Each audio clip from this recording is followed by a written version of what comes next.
എല്ലാവർക്കും സലു കിച്ചനിലേക്ക് സ്വാഗതം. ഞാൻ സമീറ. ഓണത്തിന് എല്ലാവരും ഒരേ വിഭവങ്ങളല്ലേ ഉണ്ടാക്കുന്നത്.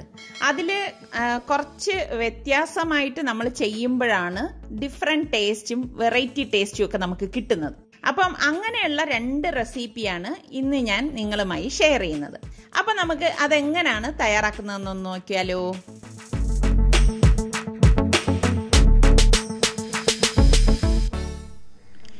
ഇന്നത്തെ നമ്മളുടെ 6 മണിക്കുള്ള പ്രഭാതമാണ് ഈ കാണുന്നത്.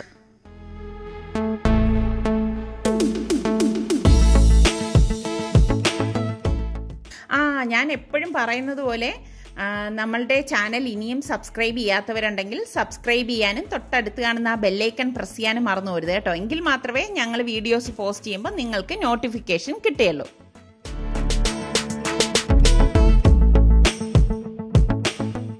അപ്പം നമുക്ക് കുറുക്ക് കാളൻ ഉണ്ടാക്കാൻ വേണ്ടിയിട്ട് ഞാനിവിടെ 2 പച്ച ഏത്തക്കായ എടുത്തിട്ടുണ്ട്. അതുപോലെ തന്നെ ഇതുപോലെ ഒരു പീസ് ചേനയും എടുത്തിട്ടുണ്ട്. അപ്പോൾ ഇപ്പം ഞാനിതിൻ്റെ തോലൊക്കെ ഒന്ന് പീൽ ചെയ്ത് എടുത്തുകൊണ്ട് വന്നിട്ടുണ്ട്. ചേനയുടെ തോലും കളഞ്ഞിട്ടുണ്ട്.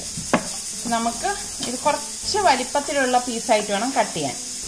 ഏത്തക്ക നമ്മൾ കട്ട് ചെയ്യണത് നെടുകെ ഇതുപോലെ പിളർന്നെടുക്കും. പിളർന്നെടുത്ത ശേഷം ഒന്ന് ചരിച്ചാണ് കട്ട് ചെയ്യുന്നത്. ഇതുപോലെ കുറച്ച് കട്ടിക്ക് ഇതുപോലെ ചരിച്ച് കട്ട് ചെയ്യും. കണ്ടോ?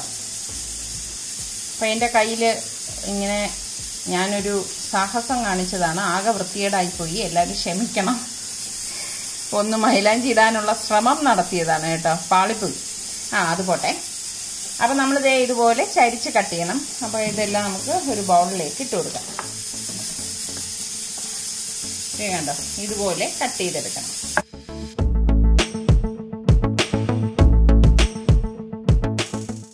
ചേനയും കുറച്ച് വലിപ്പത്തിലാണ് നമ്മൾ കട്ട് ചെയ്യണം കേട്ടോ. ഒരുപാട് വലിപ്പത്തിലല്ല, കാണിച്ചു ഈ ഒരു സൈസിൽ നമുക്ക് ഇതെല്ലാം കട്ട് ചെയ്തെടുക്കാം. അപ്പം നമ്മൾ ഈ ഏത്തക്കായയും ചേനയും കട്ട് ചെയ്തെടുത്തിട്ടുണ്ട്. ഇതിനെ ഒന്ന് കഴുകിയിട്ട് വരാം. അപ്പം ഞാനിവിടെ ഒരു മൺചട്ടി അടുപ്പത്തേക്ക് വെച്ചിട്ടുണ്ട്. ഇതിലേക്ക് നമ്മൾ ഈ കഴുകി കട്ട് ചെയ്ത് വെച്ചിരിക്കുന്ന ഏത്തക്കായയും ചേനയും കൂടി ഇട്ട് കൊടുക്കാം. ഇനി ഞാൻ ഇതിലേക്ക് 1.5 ടീസ്പൂൺ കുരുമുളക് പൊടിയാണ് ഇട്ട് കൊടുക്കുന്നത്. പിന്നെ ഞാൻ 1 ടീസ്പൂൺ മഞ്ഞൾപ്പൊടിയും പാകത്തിനുള്ള ഉപ്പും, ഇനി ഇത് വേകാൻ പാകത്തിന് വെള്ളവും കൂടി ഒഴിച്ചു കൊടുക്കും. ഒരുപാട് ഇത് വെന്തുടയൊന്നുമില്ല കേട്ടോ.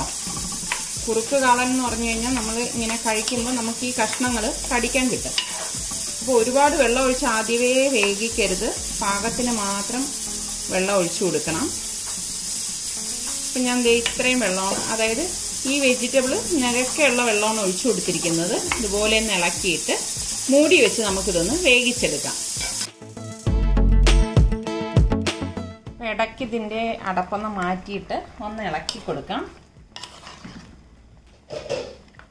നല്ല കുരുമുളകിൻ്റെ മണമാണ് ഈ വരുന്നത് കേട്ടോ. ഞാനിവിടെ 2 പച്ചമുളക് എടുത്തിട്ടുണ്ട്. ഈ പച്ചമുളക് ഞാൻ കീറുന്നൊന്നുമില്ല, അതേപോലെ തന്നെ ഇട്ട് കൊടുക്കാം കേട്ടോ. അപ്പം ഇതിലേക്ക് ഞാൻ 2-3 തണ്ട് കറിവേപ്പിലയും കൂടി ഇട്ട് കൊടുക്കാൻ കേട്ടോ.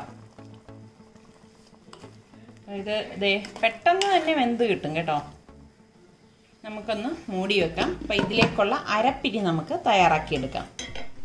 അരപ്പിന് വേണ്ടിയിട്ട് ഞാനിവിടെ 1 കപ്പോളം തേങ്ങ എടുത്തിട്ടുണ്ട്. പിന്നെ 2 പച്ചമുളക്, 2 ചുവന്നുള്ളി ഇതുപോലെ ഒന്ന് അരിഞ്ഞെടുക്കാം. 1 ടീസ്പൂൺ ചെറിയ ജീരകം, അതായത് ക്യുമിൻ സീഡ്. പിന്നെ ഞാനിവിടെ 1 കപ്പ് നല്ല കട്ടിയുള്ള തൈര് എടുത്തിട്ടുണ്ട്. അപ്പോൾ ഈ തേങ്ങയുടെ ഈ കൂട്ടും തൈരും കൂടി ചേർത്തിട്ടാണ് നമ്മളിത് അടിച്ചെടുക്കുന്നത്. അപ്പോൾ മിക്സിയുടെ ജാറിലേക്ക് നമുക്ക് ഈ തേങ്ങയുടെ കൂട്ടിട്ട് കൊടുക്കാം. ഇനി നമ്മൾ ഈ എടുത്ത് വെച്ചിരിക്കുന്ന 1 കപ്പ് തൈരും കൂടി ചേർത്തിട്ട് നന്നായിട്ടൊന്ന് അരച്ചെടുക്കാം.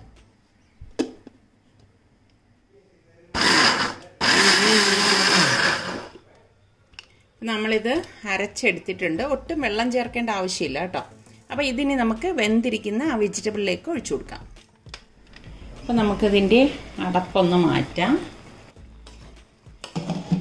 നമ്മൾ നമ്മളുടെ വെജിറ്റബിൾ ഇവിടെ പാകത്തിന് വെന്തിട്ടുണ്ട്. ചേനയും കായും ഒക്കെ അതെ കറക്റ്റ് പരുവാണ്.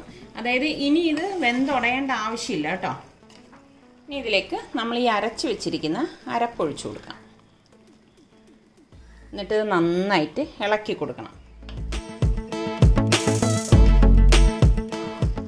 ശരിക്കും കുരുമുളകിൻ്റെ ടേസ്റ്റാണ് ഈ ഒരു കുറുക്ക് കാളനിൽ മുന്തി നിൽക്കുന്നത് കേട്ടോ.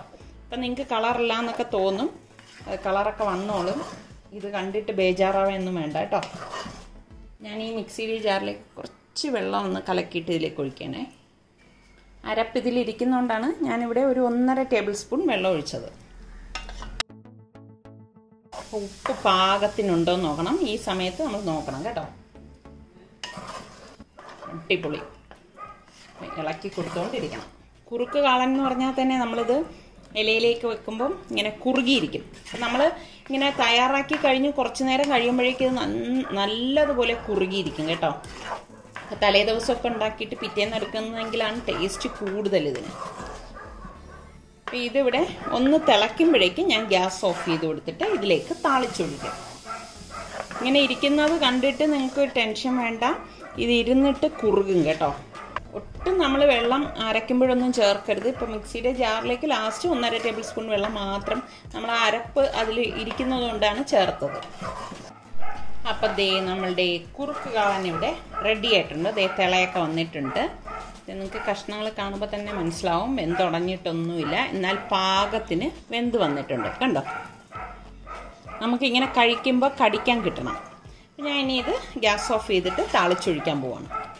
അപ്പോൾ ഇത് താളിച്ചൊഴിക്കാൻ വേണ്ടി ഞാനൊരു പാൻ അടുപ്പത്തേക്ക് വെച്ചിട്ടുണ്ട്. ഇതിലേക്ക് ഞാൻ 1 ടേബിൾ സ്പൂൺ വെളിച്ചെണ്ണയാണ് ഒഴിച്ചു കൊടുക്കുന്നത്. എണ്ണ ചൂടാകുമ്പോഴേക്കും 1 ടീസ്പൂൺ കടുകിട്ട് പൊട്ടിച്ചു കൊടുക്കാം. ഫ്ലെയിം ഒന്ന് കുറച്ച ശേഷം നമുക്കിതിലേക്ക് വറ്റൽമുളക് ഇട്ട് കൊടുക്കാം. നമ്മുടെ കുറുക്ക് കാളന് കളർ കൂട്ടുന്നത് ഇനിയാണ് കേട്ടോ. ഞാൻ 1/2 ടീസ്പൂൺ മഞ്ഞൾപ്പൊടി ഇതിലേക്ക് ഇട്ട് കൊടുക്കുകയാണ്. ഗ്യാസ് ഓഫ് ചെയ്തിട്ട് നമുക്ക് കറിവേപ്പില ഇട്ട് കൊടുത്തിട്ട് ഈ താളിച്ചത് നമുക്ക് ഈ കാളനിലേക്ക് ഒഴിച്ചു കൊടുക്കാം.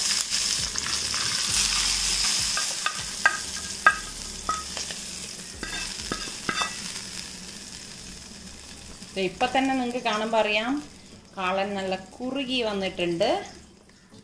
കണ്ട നല്ല ഒരു കളർ വന്നിരിക്കുകയാണ്. നമ്മളുടെ ഈ കുറുക്ക് കാളൻ ഇവിടെ റെഡി ആയിട്ടുണ്ട്. വളരെ പെട്ടെന്ന് തന്നെ തയ്യാറാക്കിയെടുക്കാൻ പറ്റുന്ന സദ്യക്കൊക്കെ പറ്റിയ അടിപൊളി കുറുക്ക് കാളൻ ഇവിടെ റെഡി ആയിട്ടുണ്ട്. അപ്പോൾ ട്രൈ ചെയ്യാത്തവർ ഈ രീതിയിലൊന്ന് ട്രൈ ചെയ്ത് നോക്കണം. മൺചട്ടി ആയതുകൊണ്ടാണ് ഇതിങ്ങനെ തള വന്നുകൊണ്ടിരിക്കുന്നത്. ഞാനിവിടെ ഗ്യാസ് എല്ലാം ഓഫ് ചെയ്തിരിക്കുകയാണ് കേട്ടോ. അപ്പോൾ ട്രൈ ചെയ്ത് നോക്കി നിങ്ങൾക്ക് ഇഷ്ടമാണെങ്കിൽ ഇതിൻ്റെ ഫീഡ്ബാക്ക് എനിക്ക് തരണേ.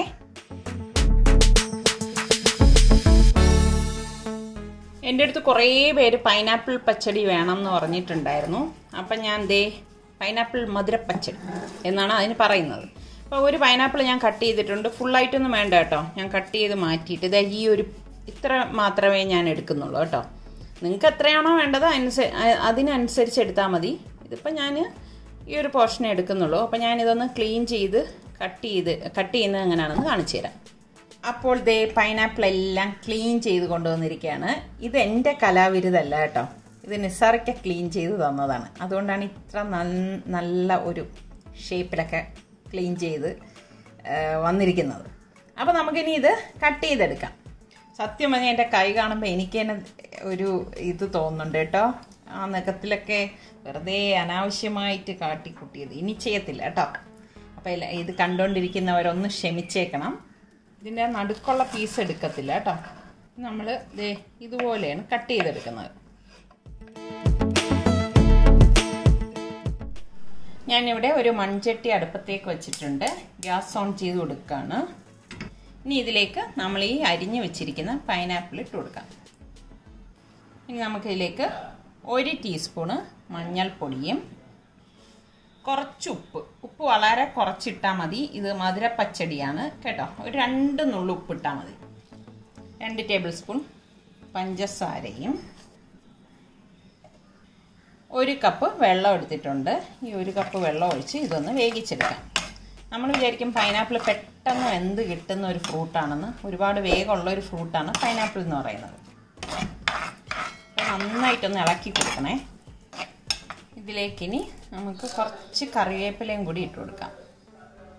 മൂടി വെച്ച് വേവിച്ചെടുക്കാം. ഇടയ്ക്ക് അടപ്പൊന്ന് മാറ്റിയിട്ട് ഒന്ന് ഇളക്കി കൊടുക്കണേ. അപ്പോൾ ഇത് നല്ലതുപോലെ വെന്ത് വരുന്ന ആ ഒരു സമയത്ത് ഞാൻ ഇതിൻ്റെ അടപ്പ് മാറ്റിയിട്ട് ഞാൻ ഒരു കാര്യം കൂടി ഇതിലേക്ക് ചേർത്ത് കൊടുക്കും. സാധാരണ ആരും ഈ ഒരു കാര്യം ഇതിലേക്ക് ചേർക്കാറില്ല, പക്ഷെ ചേർത്ത് കഴിയുമ്പോൾ ഒരു പ്രത്യേക ടേസ്റ്റാണ് കേട്ടോ. വറുത്ത് പൊടിച്ച് വെച്ചിരിക്കുന്ന ഉലുവ പൊടിയാണേ. ഒരു 1/4 ടീസ്പൂൺ, കൂടി പോരുത്, 1/4 ടീസ്പൂൺ മാത്രം ഇതിലേക്ക് ഇട്ട് കൊടുക്കും. നന്നായിട്ടൊന്ന് ഇളക്കി കൊടുക്കണം. ഇതിന് ഈ വെന്തിട്ട് ഈ ചാറൊന്ന് കുറുകണം കേട്ടോ. കുറുകിയ ശേഷം നമ്മൾ ഇതിലേക്ക് അരപ്പൊഴിക്കത്തുള്ളൂ. അപ്പോൾ നമുക്ക് ഈ സമയം കൊണ്ട് അരപ്പ് തയ്യാറാക്കിയെടുക്കാം. അപ്പോൾ അരപ്പിന് വേണ്ടി ഞാനിവിടെ 1/2 കപ്പ് തേങ്ങ എടുത്തിട്ടുണ്ട്. പിന്നെ 3 പച്ചമുളക്, 1 ടീസ്പൂൺ ചെറിയ ജീരകം, അതായത് ക്യുമിൻ സീഡ്, പിന്നെ ഒരു 4-5 കറിവേപ്പിലയും കൂടി ഇതിലേക്ക് ഇട്ടിട്ട് ഇത് ഇത്രയും നമുക്കൊന്ന് അരച്ചെടുക്കണം കേട്ടോ.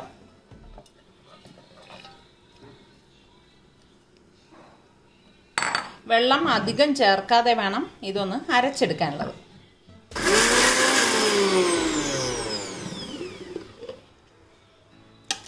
ഇതൊന്ന് ഒതുക്കി കൊടുത്ത ശേഷം 2 ടേബിൾ സ്പൂൺ വെള്ളം മാത്രം ഒഴിച്ച് ഒന്ന് അടിച്ചെടുക്കാം. കൂടിപ്പോരുതേ.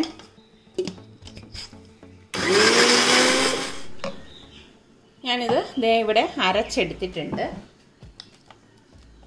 നമുക്കിനി ഇത് പൈനാപ്പിളിലേക്ക് ചേർത്ത് കൊടുക്കാം. അപ്പോൾ നമ്മളുടെ പൈനാപ്പിളൊക്കെ ഒന്ന് കുറുകിയിട്ടുണ്ട്, വെന്ത് വരുന്നുണ്ട്. നമുക്ക് കാണുമ്പോൾ തന്നെ മനസ്സിലാവും. ഇനി ഇതിലേക്ക് നമുക്ക് ഈ അരച്ച് വെച്ചിരിക്കുന്ന അരപ്പിട്ട് കൊടുക്കാം. അരപ്പിട്ടിട്ട് നന്നായിട്ടൊന്ന് ഇളക്കി കൊടുക്കണം. കണ്ടോ, അരപ്പൊക്കെ കറക്റ്റായിരുന്നു. നല്ല അടിപൊളി മണം വരുവാണ് കേട്ടോ. അപ്പം നമ്മളുടെ പൈനാപ്പിൾ പച്ചടി ഇവിടെ റെഡി ആയിക്കൊണ്ടിരിക്കുകയാണ്. ഒരുപാട് ലൂസായി പോയേ ചെയ്യരുത് കേട്ടോ. ഒരുപാട് ലൂസായി കഴിഞ്ഞാൽ അത് അത്ര ശരിയാവത്തില്ല. അപ്പോൾ ഇതിവിടെ പാകത്തിന് കുറുകി വന്നിട്ടുണ്ട്. അതായത് ഈ അരപ്പും പൈനാപ്പിളും എല്ലാം കൂടി യോജിച്ച് വന്നിരിക്കുകയാണ്. കണ്ടോ, കാണുമ്പോൾ തന്നെ മനസ്സിലായില്ലേ. അപ്പം ഞാൻ ഇനി ഗ്യാസ് ഓഫ് ചെയ്ത് കൊടുക്കുകയാണ്. എന്നിട്ട് നമുക്ക് ഇതിലേക്ക് നല്ല കട്ടിയുള്ള തൈര് വേണം ഒഴിച്ചു കൊടുക്കാനുള്ളത്. ഞാനിവിടെ 1/2 കപ്പ് തൈര് എടുത്തിട്ടുണ്ട്. മോരെടുക്കരുത് കേട്ടോ, തൈര് തന്നെ എടുക്കണം. നല്ല കട്ടിയുള്ള തൈര് എടുത്തിട്ട് ഇതുപോലെ ഒന്ന് ഉടച്ചു കൊടുക്കണം. ഈ തൈര് ഞാൻ ഇതിലേക്ക് ഒഴിച്ചു കൊടുക്കുകയാണ്. ഒഴിച്ചിട്ട് നന്നായിട്ടൊന്ന് ഇളക്കി കൊടുക്കാം. ഗ്യാസ് ഓഫ് ചെയ്ത ശേഷം മാത്രമേ നമ്മൾ തൈര് ഇതിലേക്ക് ഒഴിച്ചു കൊടുക്കാവൂ കേട്ടോ. ഇതിങ്ങനെ ഇരുന്ന് തന്നെ ഒന്ന് കുറുകിക്കോളും. അത് വല്ലാതെ ലൂസായി പോവാതിരിക്കാൻ വേണ്ടിയിട്ടാണ് ഞാൻ പറഞ്ഞത് കട്ടിയുള്ള തൈര് തന്നെ ഇതിലേക്ക് ചേർക്കണം. ഇതിപ്പോൾ കറക്റ്റ് പരുവാണ്. താളിച്ചൊഴിക്കാൻ വേണ്ടി പാനിലേക്ക് ഞാൻ വെളിച്ചെണ്ണ 2 ടേബിൾ സ്പൂൺ ഒഴിച്ചൊടുക്കാണ്. ഇനി ഇതിലേക്ക് 1 ടീസ്പൂൺ കടുകിട്ട് പൊട്ടിച്ചു കൊടുക്കാം. ഇതോടൊപ്പം തന്നെ ഞാൻ കുറച്ച് കാഷ്നട്ടും കിസ്മിസും കൂടി ഇടുന്നുണ്ട്. ഇത് എൻ്റെ ഒരു വെർഷനായിട്ട് ഞാൻ ചെയ്തെടുക്കുന്നതാണ് കേട്ടോ. അപ്പം നിങ്ങൾക്ക് വേണമെങ്കിൽ അത് സ്കിപ്പ് ചെയ്യാം. പൈനാപ്പിൾ പച്ചടി ആയതുകൊണ്ടാണ് ഞാൻ ഈ ഒരു രീതിയിൽ തയ്യാറാക്കുന്നത്. ഒരു പ്രത്യേക ടേസ്റ്റാണ് ഇങ്ങനെ തയ്യാറാക്കി എടുക്കുമ്പോൾ കേട്ടോ. ഇതിലേക്ക് ഞാൻ 2 വറ്റൽ മുളകും കട്ട് ചെയ്തിട്ട് കൊടുക്കണം. പിന്നെ നമുക്ക് കുറച്ച് കറിവേപ്പില ഇട്ട് കൊടുക്കാം. താളിച്ചത് ഇതിലേക്ക് ഇട്ട് കൊടുക്കാം. അപ്പോൾ നമ്മളുടെ പൈനാപ്പിൾ പച്ചടി ഇവിടെ റെഡി ആയിട്ടുണ്ട്. ഇത് എൻ്റെ ഒരു വേർഷനിൽ ഞാൻ ഉണ്ടാക്കിയെടുത്തതാണ്. താത്ത സ്റ്റൈലിൽ. താത്ത സ്റ്റൈലായാലും അച്ഛ സ്റ്റൈലായാലും നിങ്ങൾ ടേസ്റ്റ് ഉണ്ടോ നോക്കിയിട്ട് പറയുക കേട്ടോ. പിന്നല്ലാണ്ട് നിങ്ങൾ എന്തായാലും ട്രൈ ചെയ്ത് നോക്കുക. ഈ രീതിയിൽ പൈനാപ്പിൾ പച്ചടി ഉണ്ടാക്കുമ്പോൾ നിങ്ങൾക്ക് ടേസ്റ്റ് തോന്നിയോ എന്നുള്ളത് അത് തീർച്ചയായിട്ടും എനിക്ക് ഫീഡ്ബാക്ക് തരണം കേട്ടോ. ഇന്നോവേഷന്റെ ടൈമാണ്. ഇത് വലിയൊരു ഇന്നോവേഷൻ ഒന്നും ഞാൻ ഇതിലേക്ക് കാട്ടിയിട്ടില്ല, നിങ്ങൾ കണ്ടല്ലോ. അപ്പോൾ ട്രൈ ചെയ്ത് നോക്കിയിട്ട് ഫീഡ്ബാക്ക് തന്നാൽ മതി. കയ്യിലെ വൃത്തിയേട് കൂടി വരുന്നു തോന്നുന്നു. എന്റെ വ്യൂവേഴ്സിന്റെ അടുത്ത് ഞാൻ പറഞ്ഞു ഒന്ന് ക്ഷമിച്ചേക്കാം, എനിക്കേ വൃത്തിയേട് തോന്നുന്നു.